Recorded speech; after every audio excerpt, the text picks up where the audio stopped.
Cleveland? Elsewhere across the region, it was partly sunny, with a temperature of 28 in Toledo, 34 Uh-oh. What the? What the fuck?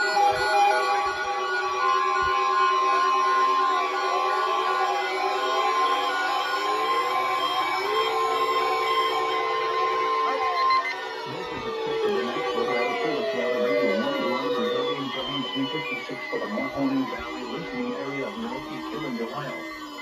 During potentially dangerous weather situations, specially built receivers are automatically activated to warn of the impending hazard. Tests of these receivers are normally conducted by the National Weather Service every Wednesday between 11 a.m. and noon. When there is a threat of or existing severe weather in the area, the test will be postponed until the following day. This ends the test of the National Weather Service weather radio warning alarm. Okay.